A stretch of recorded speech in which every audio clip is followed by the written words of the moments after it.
네, 안녕하세요. 자이언트TV의 안갑성 기자입니다. 오늘은 성공투자의 아이콘, 유동원 유한타증권 글로벌 자산배분 본부장님을 모시고 투자자분들께서 궁금해하실 개별 업종과 이제 종목 얘기를 좀 더 들어가 보도록 하겠습니다. 최근 이제 삼성전자도 오늘 7만 원대로 이제 좀 내려와 있는 상태고, 최근에 TSMC가 또 어닝 미스로 또 약세를 보였고, 성과가 좀 장기 횡보 내지는 부진한데, 지금 계속 분할 매수를 해야 되는 건지, 뭐 어떻게 해야 될까요? 자, 우선은 이제 우리가 보통 그 사이클적으로 봤었을 때 픽아웃을 한다 그러면 이제 투자를 하지 말아야 된다라는 논리를 가지고 올 때는 반도체 업종 같은 경우에는 뭐 우리가 굉장히 세크리컬이라고 생각하는, 그러니까 경기 민감주라고 생각할 때 그때 쓰는 전략이죠. 그런데 이제 지금 현재 나타나는 현상은 아직까지의 그 매출의 고점 또는 산업의 규모의 고점이 지금이냐? 아니라는 거죠. 우리가 계속 얘기하고 있는 AI 산업의 활성화라든지 생산성이 높아진다는 부분이라든지, 또 지금은 칩 부족으로 인해서 전기차에 어떤 문제가 생겼는데, 이쪽이 사실 전기차로 넘어가면 넘어갈수록 반도체 수요는 훨씬 더 많이 늘어나게 되겠죠. 결국은 앞으로의 이 반도체 산업 자체가 더 이상 파운드리도 그렇고 메모리도 그렇고 전체적으로 놓고 봤을 때 그 변동성, 그러니까 경기 순환적인 변동성 자체가 많이 줄어든다는 거죠. 그래서 지금 현재 일시적으로 다들 봐라, 지금 2, 4분기가 기업 실적 피크니까 지금은 팔아야 된다. 그렇지만 그거를 그렇게 만약에 가지고 간다면 사이클이 또 다시 픽업을 하는 타이밍이 내년 1, 4분기다. 만약에 6개월 뒤에 또 올라간다. 그러면 보통 주식은 6개월 전에 또 사야 되잖아요. 그러면 샀다가 그러면 몇 달 있다가 또 다시 사나요? 이런 전략을 쓰기가 굉장히 어렵다라는 거죠. 지금은 6개월 정도 쉬어갈 수 있을 이유가 있는 게, 주가의 흐름을 놓고 보시면 2009년부터 해서 지금까지 계속적으로 보시면은 그 연간 수익률이 아무리 낮게 잡아도 막 20, 30%씩 들어왔단 말이죠. 계속 그게 이어졌기 때문에 너무 걱정을 하시는 것 같아요. 네. 제가 볼 때는 지금 현재의 산업 규모로서 기조를 보면은, 영업 마진율이 거의 뭐 30%대, 40%대 이렇게 나온단 말이죠. 그렇다는 것은 ROE가 30% 이상이 유지가 된다라는 것이고, 경기가 안 좋아진다 하더라도 ROE가 20% 이상이 유지가 된다. 이런 걸 말을 한다면, 과거에는 반도체 사이클이 ROE가 안 좋을 때는 0으로도 갔어요. 그러다가 좋을 때가 20%였는데, 그게 이제는 낮을 때가 20%고 높을 때는 40%다. 그럼 이거는 당연히 계속 업그레이드가 되는 거잖아요. 그래서 저는 반도체가 지금은 쉬어가고 있고, 왜? 너무 많이 올랐으니까. 그렇지만 또다시 하반기 중에 다시 올라갈 거라 생각합니다. 특히 2, 4분기 실적이 나오고 3, 4분기에 가이던스가 나오면 나올수록 주가의 흐름 자체는 굉장히 좋아지지 않을까라고 기대하고 있어서, 지금 사실 저희가 운영하는 포트폴리오 상에서도 가장 공격적인 포트폴리오에서는 반도체 비중을 30% 이상, 거의 40% 가까이도 가져갑니다. 그래서 저희는 뭐 물론 한국만 얘기하는 게 아니고요. 전체 반도체 시장을 얘기를 하는 것이고, 그 반도체 시장의 매력도는 지금 상당히 높다라고 말씀을 드리겠습니다. 반도체는 최근에 인텔이 글로벌 파운드리 인수하면서 이제 파운드리 대전이 펼쳐지면서 그거에 따른 반작용으로 삼성전자 주가가 약간 약세인데요. 뭐 향후 파운드리와 이제 삼성전자의 파운드리 부문만 뭐 전망할 거 아니지만요.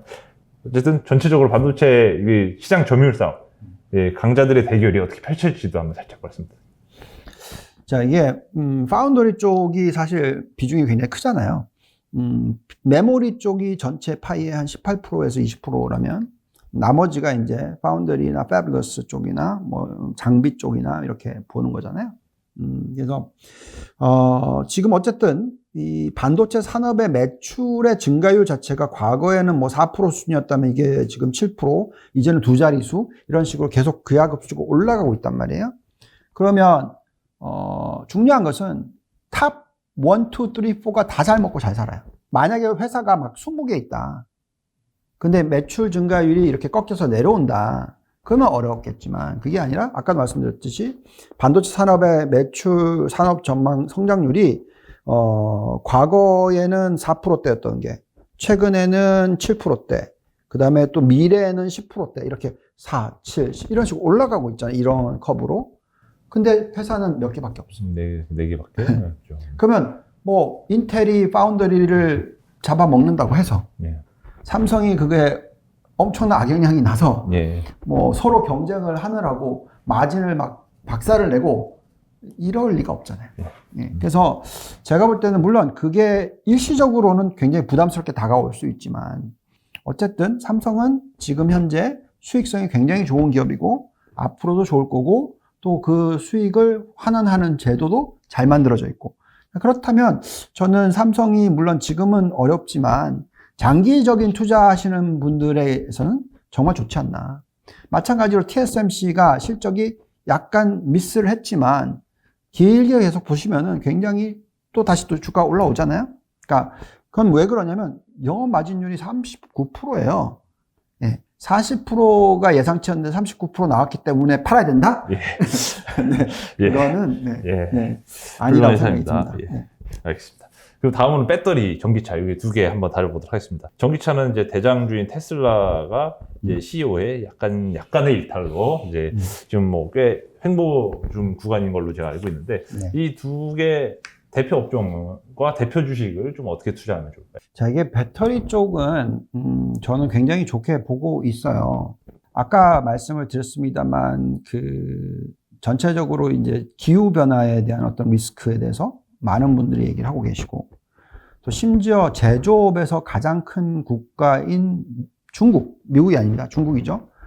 중국에서도 에너지 소비를 하는 데 있어서 여태까지는 석유와 석탄과 천연가스의 의존도가 높았다면 앞으로는 신재생 에너지와 전략 저장, 전기 저장에 대한 비중이 높아진다라는 거죠. 자, 그렇다고 하면 당연히 배터리가 중요해지죠. 네.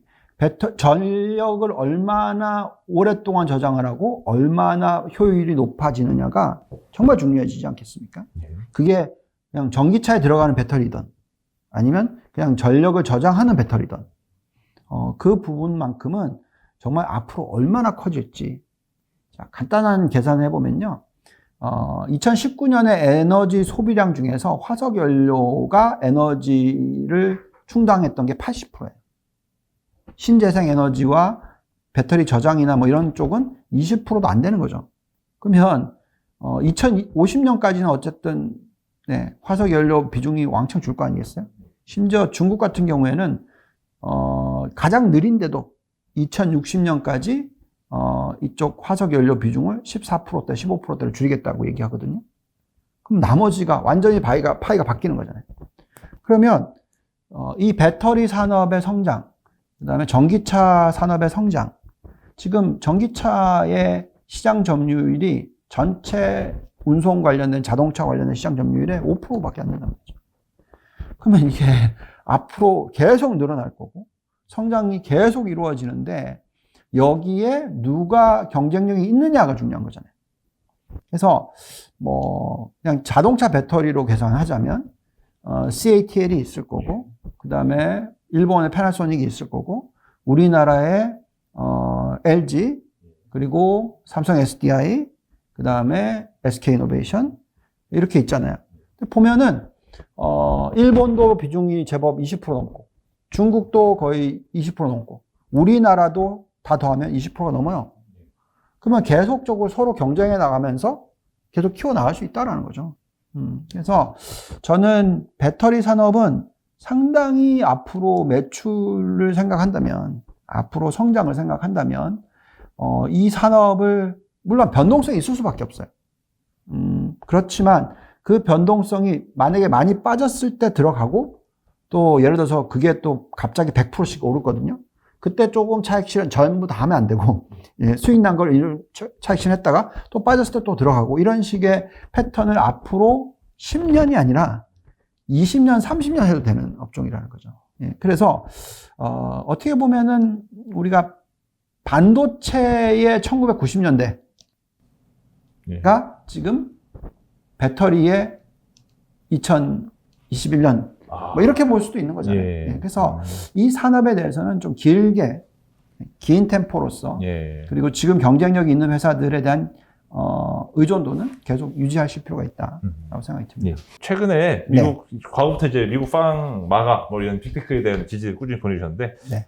빅테크가 상대적으로 부진하던 올해 1분기 이제 가치주 랠리였죠. 근데 최근에는 또 이제 미국채 금리가 내려가면서 다시 한번 빅테크가 한번 급등을 했는데요. 최근 들어오면 너무 비싼 거 아니냐 또 얘기가 나오시더라고요. 물론 이제 빅테크다 보니까 그런 항상 많이 나오는데 네. 신규 매수 고민하시는 분들 아니면 뭐 추가 매수를 지금 고민하시는 분들은 어떻게 하세요? 저는 빅테크는 항상 포트폴리오의 일정 부분은 유지하셔야 된다고 생각을 해요.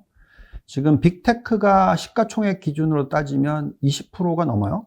예, 전체 S&P로 따지던 뭐 어쨌든 미국 시장을 놓고 보면 그래서 저희는 포트폴리오상 아무리 못해도 전체 포트폴리오에 빅테크의 비중이 10%는 들고 있어야 돼요. 아무리 못해도.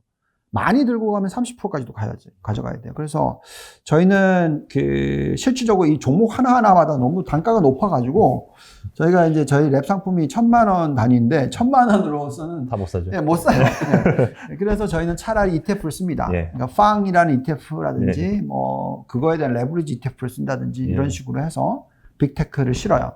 어느 정도까지 실냐면 지금 현재 저희 포트폴리오의 한 10%대 중반 까지 실어놨습니다. 왜 그러냐면, 우리가 지금 그 빅테크 13개 종목을 계속 들여다보는데, 그 13개 종목의 단순 ROE 전망치가 지금 41.2%예요. 이 나스닥 100의 ROE 평균 예상치가 30%입니다. 그것보다 거의 3분의 1이 더 높은 거죠. 그리고, S&P로 계산하면 19%, 20%예요. 그거 2배라는 말이죠. 그 다음에 중소형주는 지금 ROE가 15%예요.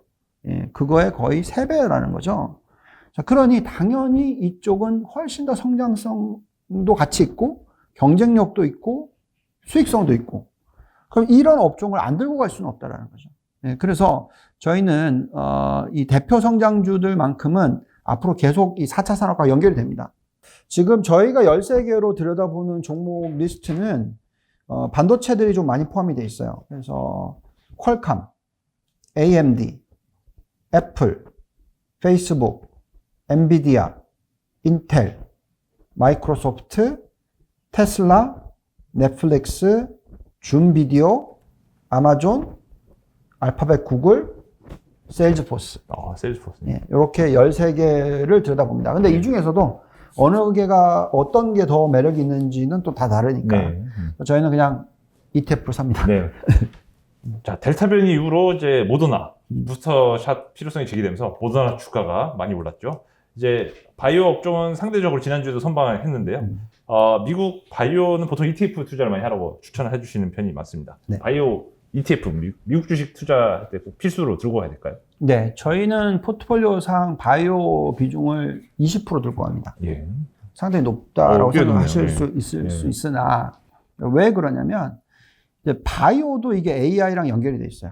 아니면 데이터 마이닝과 연결이 돼 있어요. 그러니까 우리가 흔히 얘기하는 이제 게놈 시퀀싱이라고 해서 그죠? 인간의 이 모든 DNA 시퀀싱을 갖다가 공부를 하고 또 그것을 분석을 할 수 있는 역량이 높아지면 높아질수록 신약 개발이라든지 아니면 그 사람에 맞는 어떤 약을 만들어내고 하는 게 가능해지고 또 이에 따라서 인간의 수명이 길어지고 하는 부분이 있어요. 그래서 저희의 계산상으로는 과거에 이제 바이오는 투자하기가 상당히 어려웠던 부분이 종목 선별이 잘 안 되거든요. 그러니까 200개의 투자를 하면 성공하는 게 뭐 한 5개? 그러니까 이제 어려우니까. 그래서 ETF를 썼는데 옛날보다 더 성공 확률이 높아졌고 옛날보다도 훨씬 더 ROE가 자기 자본 이익률이 높아졌어요. 그러니까 20년 전만으로 따지더라도 ROE가 12%대였다면 연평균 12%가 나왔다면 지금은 2010년대 중반 때는 그게 벌써 15% 올라갔고요. 최근에 계산해 보니까 20% 올라갔어요. 자, 그러면 연간 업종만 투자를 해도 연간 20%의 리턴, 수익을 올릴 수 있다면 내 포트폴리오 20% 정도 들고 가야죠. 왜냐면 제가 추구하는 게 20%거든요. 20%의 수익률을 추구한다면 이 안정적으로 20%의 수익을 올려주는 산업을 안 들고 갈 수는 없는 거죠. 그래서 저희는 그냥 ETF를 쓰고 ETF를 투자를 했었을 때 그 ETF가 연 수익률 20%를 창출해 준다라는 계산하에서 종목을 골라내고 종목이라기보다 그 ETF를 골라내고 투자를 합니다. ETF는 보통 티커 뭐 엑셀 시리즈가 제일 유명한데요. 뭐 네. 혹시 뭐 다른 ETF가 있으신가요? 뭐 XLV라는 게 이제 대표적인 예. 헬스케어 ETF고 그런데 이제 바이오 테크놀로지 쪽으로는 가장 대표적인 게 IBB라고 있죠. 그 다음에 또 FBT라는 ETF도 있고요. 그래서 잘 보시면 제법 많이 있습니다. 근데 대부분 다 지금 연간 수익률 계산을 하면 15% 이상, 20%대까지도 나오니까 잘 투자를 하시면 좋은 수익이 날 거고요. 또 우리나라도 지금 요즘에 ROE가 뭐 우리가 코스닥을 많이 얘기하잖아요. 코스닥의 ROE 자체가 15%대로 올라왔어요. 예. 그러면 그만큼 또 바이오 산업의 비중이 높은데 우리나라의 바이오의 ROE도 많이 올라왔다는 얘기죠. 그렇기 때문에 그렇다면 연간 수익률이 또 두 자릿수가 나올 수 있는 게 또 이쪽이니까 우리나라도 종목 투자하지 마시고 예. 될 수 있으면 ETF를 쓰셨으면 좋겠고 근데 그게 정 어렵다고 하면 뭐 한국은 어떻게 보면 종목이 거의 뭐 큰 종목들이니까. 예, 맞습니다. 네. 또 최근에 또 리오프닝 컨택트 관련주도 한 30% 정도는 담고 가자 정도로 말씀 주셨는데 네. 최근에 또 실적 2분기 시즌이지 않습니까? 한국, 미국 둘 다 뭐 컨택 바이오주, 컨택 업종은 어떻게 좀 들고 가요? 네, 컨택트 업종 중에서도 종류가 여러 가지가 있죠. 그리고 우리 가치주라고 얘기하는 것들 중에서도 상당히 여러 가지가 있습니다. 근데 이제 뭐 기존적으로 예를 들어서 은행주라고 치자고 하면 은행주 같은 경우에는 당연히 일정 부분의 투자를 가져가야 되겠죠. 실적이 요즘 금리가 빠지니까 또 실적이 안 좋을 거다 걱정은 하시지만 어쨌든 계속해서 연수익률 10% ROE, 높게는 15%까지도 창출해 주는 산업이에요. 그러면 비중을 많이 가져갈 수는 없죠. 그래서 저희는 얘기할 때 뭐 금융주 같은 경우에는 10% 미만으로 가져간다. 이 정도 얘기를 하고 있고 자, 그 다음에 이제 석유라든지 원자재라든지 뭐 이런 쪽에 산업 쪽을 놓고 보면, 사실 ROE가 정말 잘 안 나와요. 그래서 저희는 에너지를 투자를 할 때 있어서는 그냥 에너지는 석유나 옛날 에너지는 버린다. 그냥 신재생 에너지로 가져간다. 이런 전략을 쓰고 있고요. 그 이외에 이제 말씀하시는 이제 소비재 같은 경우에, 소비재는 당연히 지금 소비가 어느 정도 안정적인 모습이 나옵니다. 자, 무슨 얘기를 해드리는 거냐면 임금 상승률이 3%대 후반 4%가 나와요. 그러면 소매 판매 증가율이 미국에서 연간 4, 5%가 나와요. 그러면 연간 매출 증가율이 4, 5%가 나오면 ROE를 10%에서 15% 정도 창출해내는 기업들은 얼마든지 찾을 수가 있어요. 근데 그런 회사들이 예를 들어서 배당 수익률이 4%대다. 그러면 그런 종목들은 투자할 만하죠. 왜? 지금 미국의 배당 수익률은 1.5%가 안 되니까 그것보다도 훨씬 높은 수익을 창출하니까. 그래서 이런 텍트 관련 업종이든 가치주 업종이든 이런 것들을 다 볼 때는 결국 얼마나 저평가되어 있냐, 얼마나 매출 증가율이 가능하냐, 얼마나 배당 수익률이 나오느냐 이런 요소를 가지고 판단하시고 투자의 포트폴리오를 구성하시는 것이 제가 말씀드린 건 전체 포트의 한 30% 정도 가져가는 게 좋다라고 말씀드립니다. 심지어 제가 가장 지금 걱정스러워하는 이 석유 관련된 산업에서도 뭐 대번 에너지 같은 종목 같은 경우에는 뭐 ROE가 뭐 엄청나요. 네. 그리고 상승률이 굉장히 높게 나와요. 뭐 그런 종목을 골라낸다든지 아니면 뭐 그 원자재 관련해서 종목들 보면 뭐 리오틴토라든지 뭐 이런 뭐 여러 종목들 그런 종목들을 보면 상당히 높은 ROE를 창출을 해요. 그리고 배당 수익률도 높고. 그래서 그런 식으로 어떻게 보면 이쪽 싸움은 종목 선별이다. 종목 선별. 예, 왜냐하면 매출 증가율이 아주 높을 수가 없으니 예. 그냥 종목 선별이고 종목 싸움이다라고 말씀드리겠습니다.